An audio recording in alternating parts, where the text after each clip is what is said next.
रोहितनी आंबेडकर कॉलेज आहे ना, YCCचंच काहीतरी आंबेडकर कॉलेज तिथून.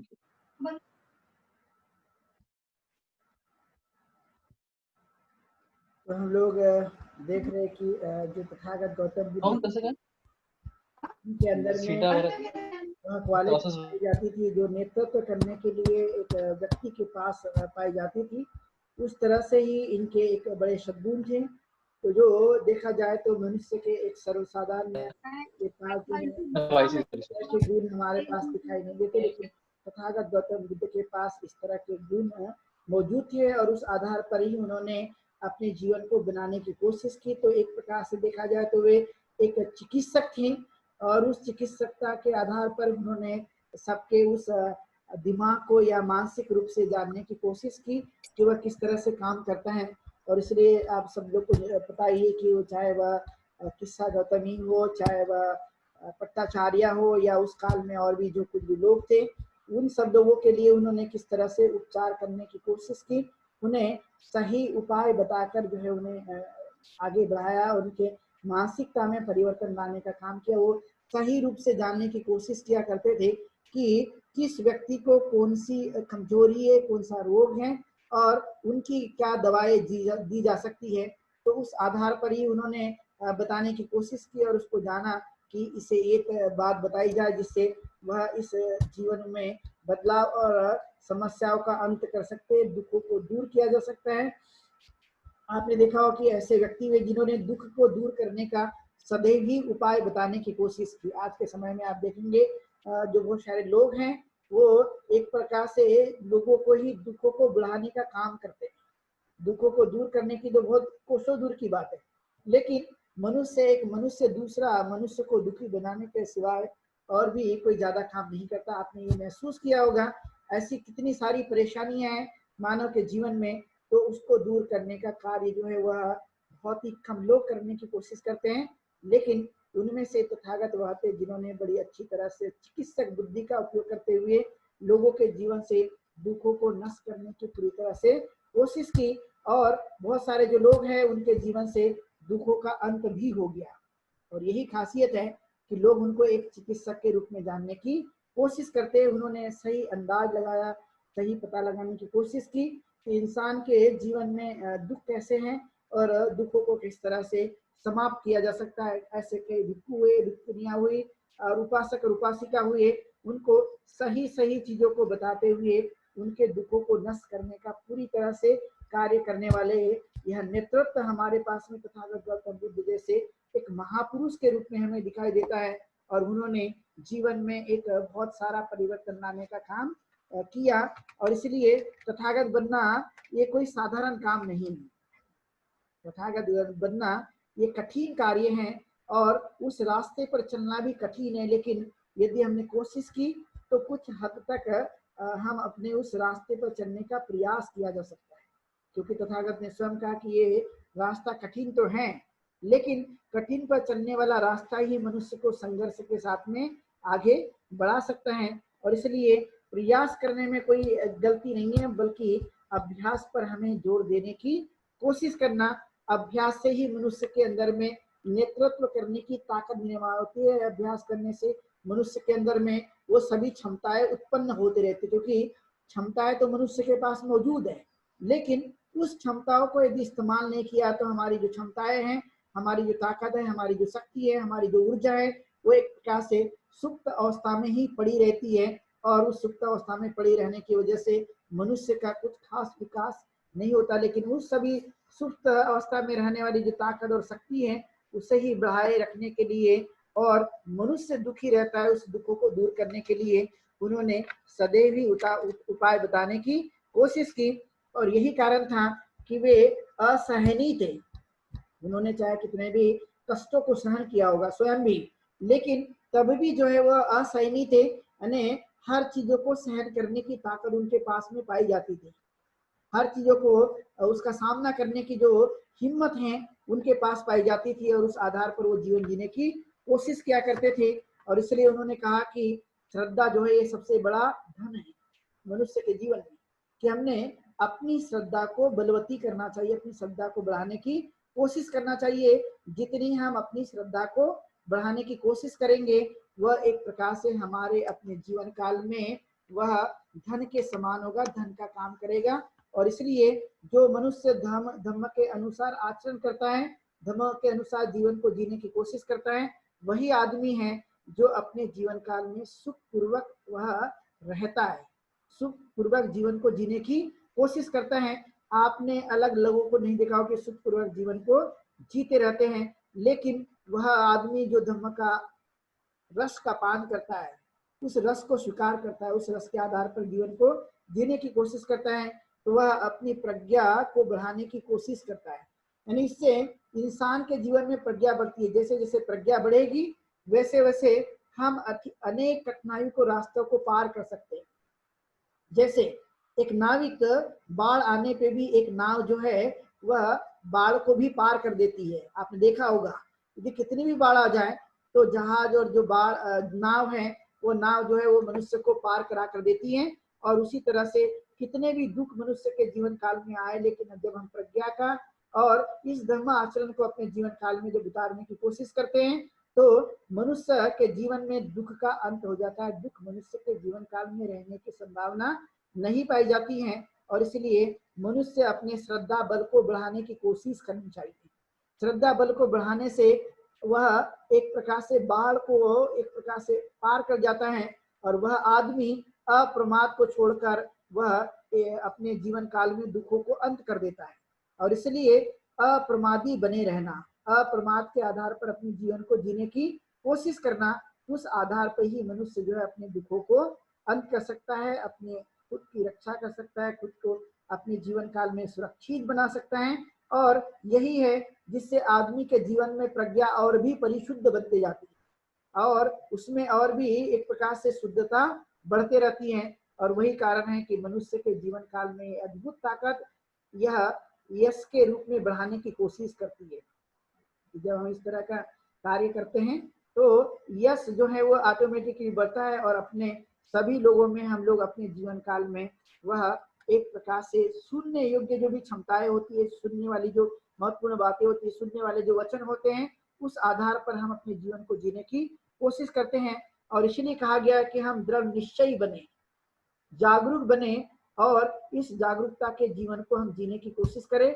यही हमारे लिए असली संपत्ति है, यही हमारे लिए असली धन है।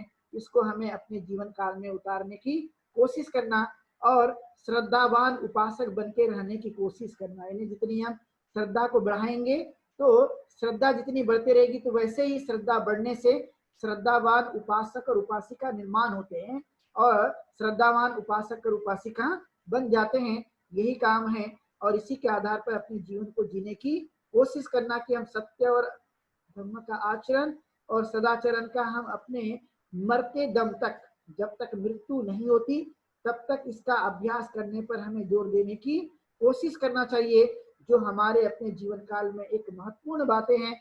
और इसके लिए हमने ज्यादा से ज्यादा निश्चय करना चाहिए और दृढ़ संकल्पित बने रहने की कोशिश करना, जिससे अपने जीवन काल में हम अपने अपने माध्यम से ही अपने दुखों को नष्ट कर सकते हैं, और हम अपने जीवन को बदल सकते हैं। और इसलिए तथागत गौतम बुद्ध जो है वह समानता का व्यवहार करते थे, सबको समान रूप से समझने की कोशिश करते थे कि संसार के जितने लोग हैं वो सब एक जैसे हैं, और इसलिए संघ में भी सभी लोग एक जैसे ही थे। सब संघ में सभी लोग जो हैं वह समान रूप से ही व्यवहार करने की कोशिश किया करते थे। कोई भी मनुष्य जो है वह बड़ा और छोटा नहीं, वह अपने कार्यों से बड़ा और छोटा हो सकता है, लेकिन फिर भी सांघिक की जो भावना है, वो सांघिक भावना मनुष्य के चित्त में बढ़नी चाहिए। और इसलिए इसका नाम उन्होंने दिया संघ। संघ मतलब एक प्रकार के सब जो जिसमें रहते हैं, जीवन यापन करते हैं, तो उसमें कोई बड़ा और छोटा नहीं है, और उसके माध्यम से अपने जीवन को जीने की कोशिश करना। और सबके लिए एक समान ही नियम और अधिकार है, किसी के लिए कोई ज्यादा नियम और किसी के लिए कोई कम नियम नहीं है। जितने भी लोग रहेंगे संघ के आधार पर जीवन जीने वाले, वे सभी लोग एक जैसे ही। इसलिए आपने देखा होगा कि भिक्षु संघ के लिए तथागत गौतम बुद्ध ने समान नियम ही बनाए हैं, और उपासक उपासिकाओं के लिए भी उन्होंने समान शील की ही बातें की है। उन्होंने ये नहीं कहा यदि उपासक होंगे तो वह 4 शील को अपनाओ और उपासिका होगी तो 5 शील को अपनाओ। उन्होंने इस बातों को जोर नहीं दिया। उन्होंने उपासक हो या उपासिका हो दोनों के लिए ही समान नियम के लिए या सदाचार का जीवन जीने के लिए प्रेरित किया है। यही खास बात हमें उनके जीवन से दिखाई देती है। यानी किसी के लिए कम और किसी के लिए ज्यादा नियम नहीं है। लेकिन आपने देखा होगा भारत के अंदर में सामाजिक व्यवस्था को हमने जब देखा था तो आपने देखा हो कि उसमें कोई ऊंच है तो कोई नीच है, किसी के लिए नियम ज्यादा है तो किसी के लिए कम है। लेकिन तथागत वैसे नहीं थे। उनके अंदर एक खास गुण था, वह एक ऐसे नेतृत्व करने वाले व्यक्ति थे जिनके अंदर में समानता की भावना थी और इसलिए वे समानतावादी कहलाते हैं। समान भावना रखने की वजह से उनको समानतावादी कहा जाता है पूरी संसार में, कि वह सभी के लिए समान नियम, सभी के लिए समान अधिकार, सभी के लिए समान धर्म जीवन पद्धति को उन्होंने लाने की कोशिश की। और इसलिए उन्होंने कहा कि मनुष्य जो है इस तरह के गुणों को अपनाने की कोशिश करना, जिससे हम अपने जीवन काल में इस असली चीजों को आत्मसात करते हुए अपने सद्गुणों को हम बढ़ा सकते हैं और सद्गुणों को बढ़ाकर अपने जीवन में जीवन को अच्छी तरह से जिया जा सकता है। क्योंकि मनुष्य का जीवन एक घड़े के समान है और ये घड़ा जिस तरह से कच्चा है और वो कभी भी फूट सकता है, वैसा मनुष्य का जीवन है। वह मनुष्य का जीवन उसी तरह से बना है, वो कभी भी मृत्यु को प्राप्त हो सकता है। जिस तरह से गुब्बारा है, गुब्बारा की हवा निकलते ही गुब्बारा नहीं रहता और वह हवा निकलते ही समाप्त हो जाता है, वैसा ही मनुष्य का भी जीवन है। इसकी कोई गारंटी नहीं, इसकी कोई समय सीमा नहीं है यह कब वह नष्ट हो जाए। और इसलिए हमने इस बातों को ध्यान रखने की कोशिश करना और उस कोशिश के आधार पर अपने जीवन शैली को बनाए रखना कि हमें मनुष्य का जीवन मिला है तो मनुष्य के जीवन में हमें जितना हो सके तो धर्म का आचरण करने की कोशिश करना। क्योंकि आपने देखा हो कि मनुष्य के जीवन काल में कोई भी वस्तु बची नहीं रहती और कोई भी वस्तु मनुष्य लेकर नहीं जाता। इस संसार में सभी वस्तुएं और सभी चीजें यहीं पर रहती, चाहे वह गरीब हो चाहे अमीर हो या कोई भी आदमी हो। आपने देखा हो कि मनुष्य के जीवन में सिर्फ यह साधन मात्र है, लेकिन कोई भी मनुष्य इसको लेकर जाने की कोई संभावना नहीं पाई जाती है। ये अद्भुत ज्ञान देने का काम तथागत गौतम बुद्ध ने कहा कि आप इस अद्भुत और सत्य को जानकर अपने जीवन को जीने की कोशिश कीजिए। जब इस माध्यम से हम जब इस सत्यता को जानने की कोशिश करते हैं तो वास्तविक जीवन को हम समझने के लिए आगे बढ़ते हैं और तभी है जो तथागत ने अपने जीवन काल में इस वास्तविकता को समझकर जो है उन्होंने लोभ द्वेष और मोह का त्याग करके एक कल्याणकारी और समानतावादी जीवन को जीने की उन्होंने कोशिश की थी और कोशिश करके वे सदैव ही सुखपूर्वक जीवन जीने की कोशिश की। यानी ऐसा व्यक्ति जिन्होंने कुछ घर से लिया नहीं लेकिन संसार को भी बहुत कुछ दिया और संसार के जाने के बाद भी अभी भी वे जीवित की तरह ही है, क्योंकि उनके इस गुण के कारण संसार में जाने के बाद भी वे अजर और अमर है, क्योंकि वह अप्रमादी जीवन को जिया करते थे। और इसलिए संसार जो है उनको अभी भी सिर्फ जिस देश में जन्मे वहीं के लोग नहीं अपितु सारे संसार के जो लोग हैं वह उनके इस गुणों से प्रभावित होकर उनको हमेशा जीवित रखने की कोशिश करते हैं और उनके धम्म मार्ग पर, उनके बताए हुए मार्ग पर चलने की सदैव वह कोशिश करते हुए प्रयत्नशील रहते हैं। और इसलिए हमें इस बातों को सदैव ध्यान रखने की कोशिश करना और इस आधार पर अपने जीवन को बढ़ाए रखने की कोशिश करना। क्योंकि मनुष्य का जो जीवन है यदि वो प्रमादी है तो प्रमादी का मतलब है कि वह कूड़े और कचरे के समान है। जैसे आपने देखा होगा कूड़े और कचरे को किसी डस्टबिन में या कूड़ा पेटी में आप डाल देते हैं क्योंकि वह अपशिष्ट होता है, बेकार होता है। उसी तरह से यदि मान लिया जाए हमारे स्वभाव गुण अच्छे नहीं है, सद्गुण नहीं है, तो एक प्रकार से डस्टबिन में फेंकी गई वस्तु के समान ही मनुष्य का जीवन ही बन जाता है। कोई उल्लेख नहीं, कोई जानता नहीं, कोई समझता नहीं है और कोई कार्य नहीं है, तो मनुष्य का जीवन वैसा ही बनने लगता है। इसलिए यह अद्भुत है मनुष्य का जीवन मिलना और उसके आधार पर हमें जीवन जीने की कोशिश करना। और तथागत गौतम बुद्ध ने इसलिए उन्हें कभी भी दरिद्रता पसंद नहीं थी, गरीबी पसंद नहीं थे, वे उसके समर्थक नहीं थे और इसलिए उन्होंने मेहनत करने पर जोर देने की कोशिश की है कि संघ तो यह मेहनत करेगा, लेकिन उनका मेहनत करने का तरीका अलग होगा। लेकिन जो उपासक और उपासिका होंगे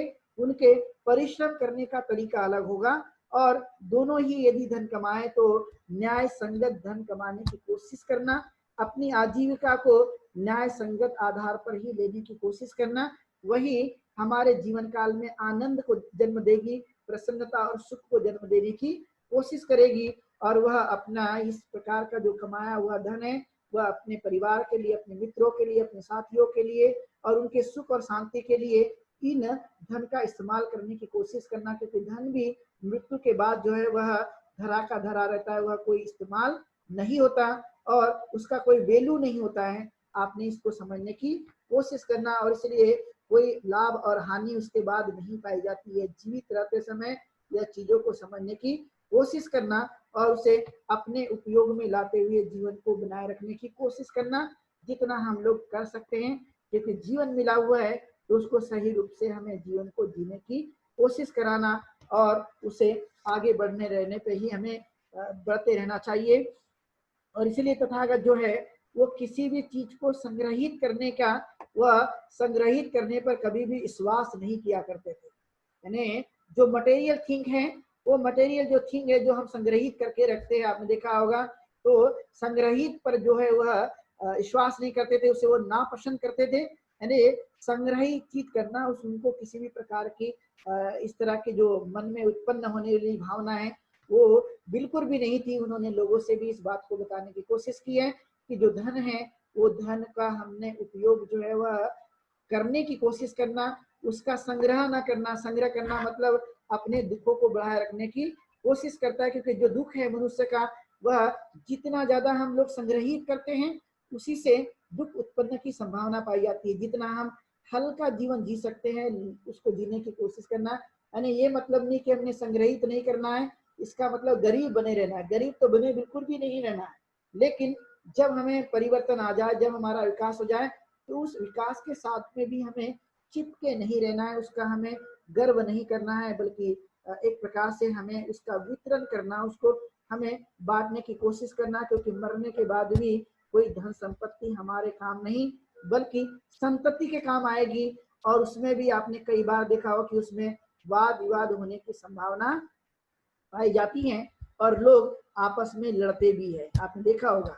तो जो जीवन मिला हुआ है मनुष्य का, वो जीवन तो जिया ही जाएगा, लेकिन हमने अपनी संग्रह प्रवृत्ति को कमजोर करने की कोशिश करना, उसका त्याग करने की कोशिश करना। इसलिए मैं बहुत बार अपने माध्यम से इस बात को बताने की कोशिश करता हूँ कि यदि मान लिया जाए दो चीजें हमारे पास रखी हैं, अतिरिक्त हैं, तो उसे हमें देने की कोशिश करना ताकि वो किसी दूसरों के काम आ जाए, दूसरों के हित के लिए आ जाए और दूसरों के उपयोग के लिए आ जाए, जो बहुत ही जरूरी है। क्योंकि यह भी एक हमारे जीवन के लिए आवश्यक माना जाता है। इसलिए संग्रह करने वाली प्रवृत्ति को हमें दूर करने की कोशिश करना जितना हो सकता है।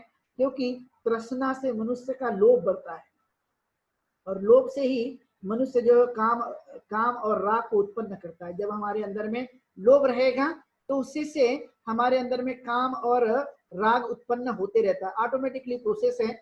और जब काम और राग होता है तो उससे वस्तु के आग्रह की एक प्रकार से चीजें पाई जाती है, मतलब वस्तुएं आनी चाहिए, वस्तु हमारे पास रहनी चाहिए, इस बातों पर जोर देने की कोशिश करते हैं। और जब आग्रह होता है तो अधिकार बढ़ने की संभावना पाई जाती है, जिसको हम मालकियत कहते हैं। यानी मैं इस वस्तु का मालिक हूँ, मैं ही हूँ, मेरे बाद कोई नहीं है और मैं इसका उपयोग स्वयं ही करूंगा, इसका उपयोग कोई नहीं करेगा। तो मालकियत जो उत्पन्न होती है और मालकियत से ही लोक तथा अधिक संपत्ति का स्वामित्व पैदा हो जाता है। यह हमारे अपने चित्त में जो है इस तरह की भावना उत्पन्न होती है। और मालकियत होने से संपत्ति की देखभाल करनी होती है। जब हमारे पास मालकियत रहेगी, बहुत सारी चीजें रहेगी, तो उससे भय भी सताता है और उसकी देखरेख करने की मनुष्य के अंदर में चिंताएं बढ़ जाती है। और ये चिंता सतत रूप से मनुष्य के जीवन काल में चलते रहती। लेकिन आपने देखा तथागत के पास में कोई चीजें नहीं थी, और जब कोई चीजें नहीं थी तो समझ सकते कि कोई चुराने वाले की भी संभावना नहीं पाई जाती और कोई देख रेख करने की भी कोई संभावना नहीं पाई जाती। और वे अपने ही आनंद में खुश रहते हैं, अपने आनंद को ही बढ़ाने की कोशिश करते हैं। और जब संपत्ति की देखभाल करने की कोशिश की जाएगी तो अकुशल धर्म पैदा होने की संभावना पाई जाती है। जब हम लोग अपने संपत्ति की देखरेख करने की कोशिश करते हैं तो कई प्रकार की, आपने देखा, झगड़ा होने की संभावना पाई जाती है, मुक्ति होने की संभावना पाई जाती है, झूठ बोलने की संभावना पाई जाती है, अलग अलग तरह की चीजों को, हथकंडों को अपनाने की कोशिश की जा सकती है, हिंसा होने की संभावना पाई जाती है। और इसलिए तथागत ने प्रकृति समुत्पात की बातों को जन्म देकर बताने की कोशिश की और उन्होंने कहा कि ये जो लाभ की प्रवृत्ति या लोभ की प्रवृत्ति है, उस लोभ की प्रवृत्ति को हमें कम करने की कोशिश करना, और यदि हमने संग्रहित भी कर लिया है, बना भी लिया है, तो उसकी देखरेख करना तो हमारा दायित्व तो है ही है, लेकिन वह सबके काम आए, सबको, चाहे वो परिवार के लिए, चाहे समाज के लिए, या देश में रहने वाले व्यक्तियों के काम में आए, तो उसे काम में लाने की हमें कोशिश करना जो कि बहुत ही जरूरी है। और यदि हमने इस तरह से अपनी संपत्ति के आसक्ति न होने से संसार में फिर दुख उत्पन्न नहीं होता। यदि हम आसक्त नहीं है तो दुख होने की संभावना नहीं पाई जाएगी, लेकिन आसक्त हैं तब इस कंडीशन में दुख पाए जाने की संभावना बढ़ते रहती है। और इसलिए हमें संसार में ऐसे कई लोग हैं, इस तरह के लोग दिखाई देने की संभावना पाई जाती है, और वे हमेशा अच्छी संगति की प्रशंसा किया करते थे कि मनुष्य ने जो है वो अच्छी संगति करना चाहिए, सुसंगति करना चाहिए, और उसके आधार पर अपने जीवन को जीने पर लगाने की कोशिश करना चाहिए। यानी कल्याण मित्र जो है वह अच्छी संगति का परिणाम, यानी अच्छी संगति पाई जाती है। कल्याण मित्र होने से ही वह एक प्रकार की हमारी सहायता करता है, इसलिए तथागत को भी कल्याण मित्र की उपमा दी गई कि वे कल्याण मित्र थे और सभी को अच्छी सलाह दिया करते थे, सभी को अच्छे विचार बताए रखने की कोशिश किया करते थे, और उसी आधार पर हमें जीवन को जीने की कोशिश करना, जिससे कुशल धर्म की वृद्धि होती है। और जो अकुशल है उसका धीरे धीरे पतन हो जाता है, धीरे धीरे वह नष्ट हो जाता है, वह अपने जीवन काल में नहीं रह जाता। और इसलिए कल्याण मित्र की भूमिका हमने सदैव ही बनाए रखने की कोशिश करना कि कल्याण मित्र जो होते हैं वह हमें सच्चा मार्गदर्शन करते हैं, सच्ची बातें बताने की कोशिश करते हैं, और वो हमारे अपने जीवन काल में गलत चीजों के लिए प्रेरणा नहीं बल्कि अच्छी चीजों को प्रेरित करने की सदैव ही कोशिश करते हैं। और यही चीजों को हमें बढ़ाए रखने की कोशिश करना। यदि हमने इस तरह के जीवन को जीने की कोशिश की तो बड़ी से बड़ी हानि भी मनुष्य के जीवन काल में उत्पन्न नहीं होती, लेकिन यदि हमने अकुशल प्रवृत्ति को बढ़ाने की कोशिश की तो बड़ी से बड़ी हानि होने की भी संभावना जीवन काल में पाई जाती है, और वह कम नहीं बल्कि उसकी वृद्धि होती रहती। लेकिन अच्छी चीजों को अपनाने की हमने यदि कोशिश की तो उसकी क्षमताएं जो है वो सदैव ही बढ़ने की संभावना पाई जाती है। और इसलिए इस मूलभूत जो शिक्षा है या धर्म मार्ग है, इसको हमें अपने जीवन काल में उतारने की कोशिश करना। जो अच्छे लोग होते हैं वह सुसंगति को एक प्रकार से करते हैं, तो लोग जो है उनसे प्रेम करते हैं, लोग उनको अच्छा मानते हैं और अच्छा मानकर उन पर विश्वास करने की भी कोशिश करते हैं, और वह विश्वास कोई साधारण नहीं पाया जाता। किसी व्यक्ति पर विश्वास के साथ में जीवन को जीना ये कोई साधारण नहीं है, ये बड़ी भावना पाई जाती है, और इस भावना को हमें अपने जीवन काल में पुष्ट करने की कोशिश करना जितना हो सकता है। इसलिए मनुष्य को बताया कि मनुष्य ने पारखी बननी चाहिए। जैसे आपने सुनार को देखा हो कि वो बराबर पारखी बनता है, बड़ा परख करता है, उसी तरह से मनुष्य ने भी पारखी बनने की कोशिश करना और एक कल्याण मित्र की भावना को भी बढ़ाए रखने की कोशिश करना, और संसार के सभी जीवों के प्रति जितना हम प्रेम रख सकते हैं उस प्रेम को भी बनाए रखने की कोशिश करना, जो कि बहुत ही जरूरी है। जितना प्रेम हम बांटेंगे उतना प्रेम बढ़ता है, जितना प्रेम कमजोर रखेंगे उतना वह कम होता है। इसलिए प्रेम को, दया को, करुणा और मैत्री को जितना हम विकसित कर सकते हैं, बढ़ाने की यदि कोशिश कर सकते हैं तो उसे विस्तार करना चाहिए, उसे बढ़ाना चाहिए और उस आधार पर अपने जीवन को जीने की कोशिश करना चाहिए। इसके अनेक फायदे या इसके अनेक लाभ जो है अपने जीवन काल में हम लोग देख सकते हैं और उसे हमें उतारने की कोशिश करना। इसलिए तथागत गौतम बुद्ध की संसार में जो लोग थे वो बहुत सारे लोगों ने उनकी प्रशंसा की है इस बात को लेकर कि वे इस तरह के गुणों को मानने वाले थे, इस तरह के गुणों का आचरण करने वाले थे और उस आधार पर जीवन जीने की कोशिश किया करते थे। तो संसार के ऐसे कई लोग हैं जो प्राचीन काल में भी और मध्य काल में भी और वर्तमान काल में भी कई ऐसे लोग हैं जो इन बातों पर उनकी प्रशंसा करने की कोशिश किया करते थे। और उन्होंने कहा कि बुद्ध की शिक्षाएं यह उत्तम है और अपने जीवन काल में उतारने योग्य हैं। जितना हम इसे उतारने की कोशिश करेंगे, न ऐसा कोई पहले बताने वाला था, न ऐसा कोई बता रहा है। जो तथागत गौतम बुद्ध ने संसार के अंधकार को ही दूर करने की कोशिश की और संसार से अंधकार को मिटाने के लिए पूरी तरह से भरपूर उपाय भी बताने की कोशिश की है। और इसलिए तथागत निश्चित ही प्रशंसा के और प्रशस्ति के पात्र हैं।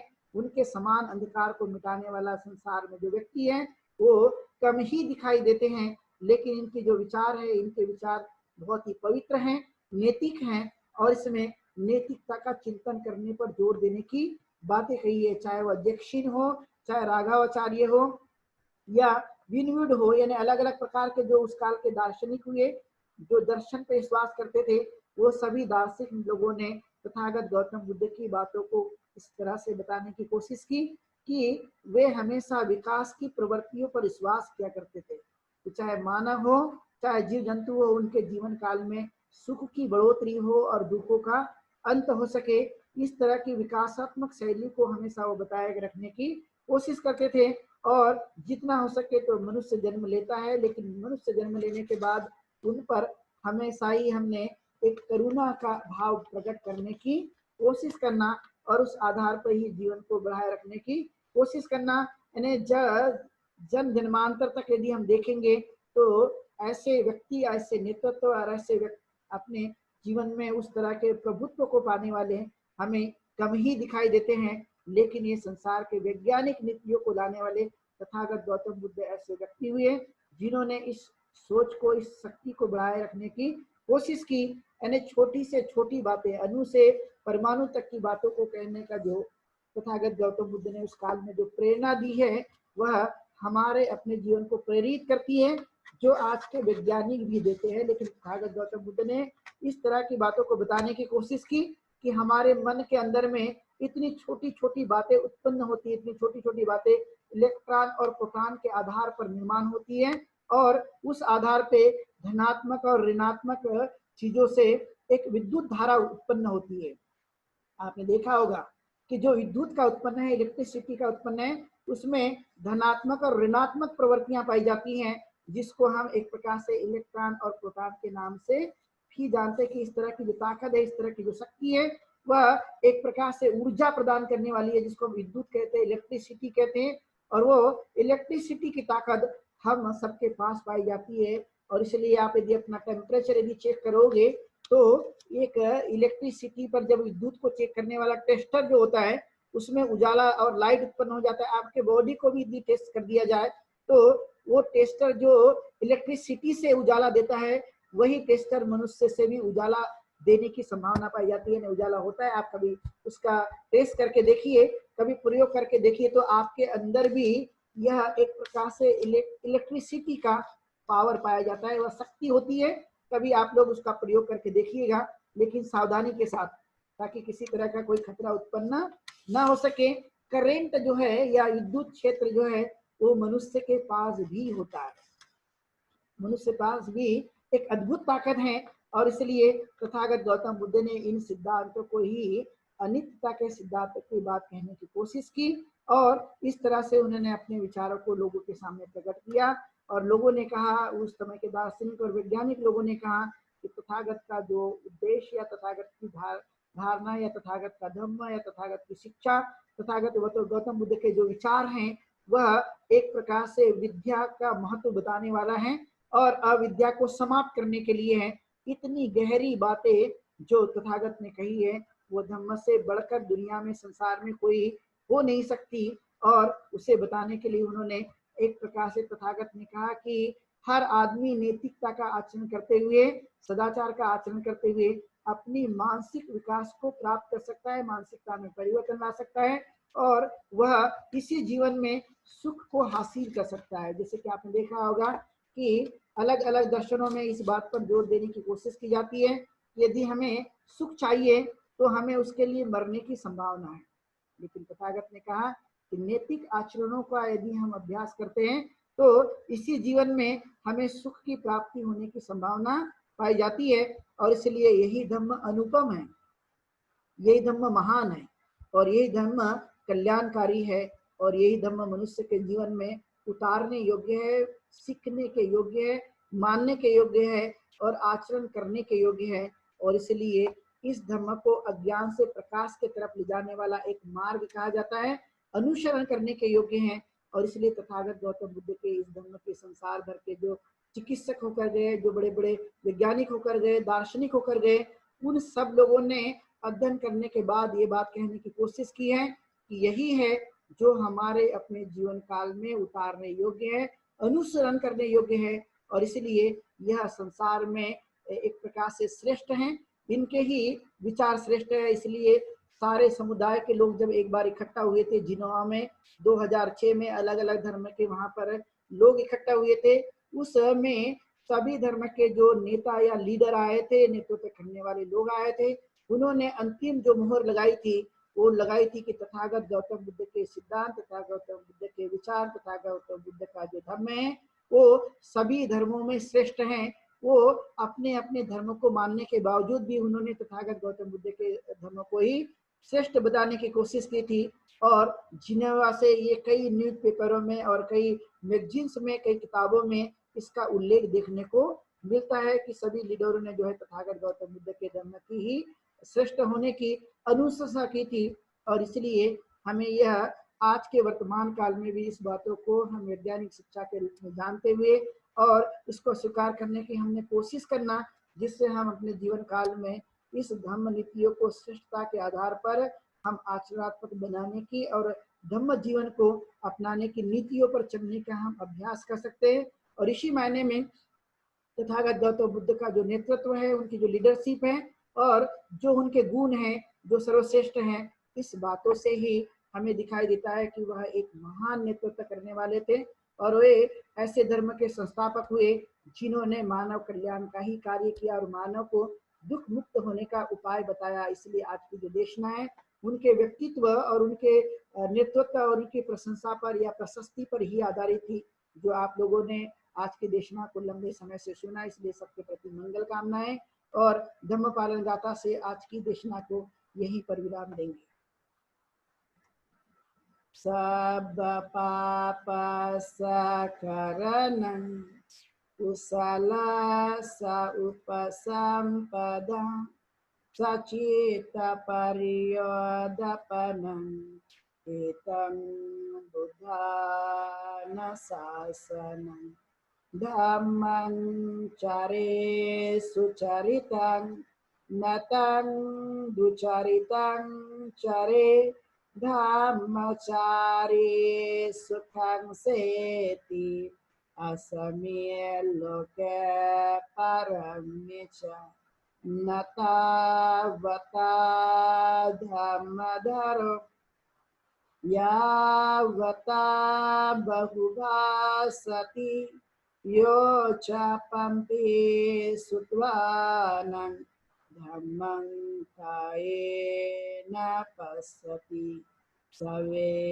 धर्मधरो होति यो धम्मं न पमज्झति नाति मे शरणं गय्यं बुद्ध मे शरणं वरम् एतेन सच्चवचेन होतु ते जयमङ्गलम् नाति मे शरणं गय्यं धम्मो मे शरणं वरम् एतेन सच्चवचेन होतु ते जयमङ्गलम् नाति मे शरणं गय्यं संघो मे शरणं वरम् एतेन सच्चवचेन होतु ते जयमङ्गलम् नमो बुद्धाय नमो धम्माय नमो संघाय साधु साधु साधु।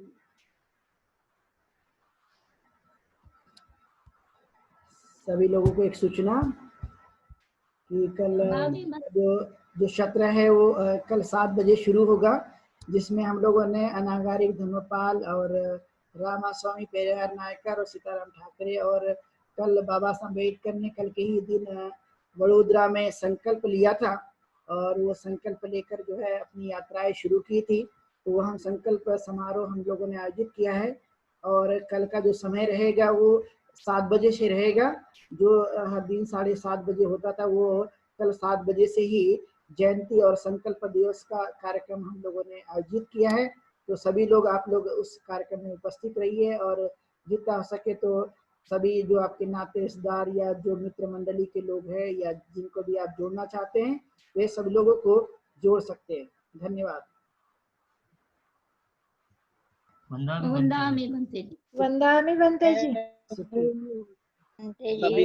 वंदामि भन्ते जी। वंदामि भन्ते जी। सुखियो वंदामि भन्ते जी। सुखियो सुखिता वंदामि भन्ते जी। सुखियो।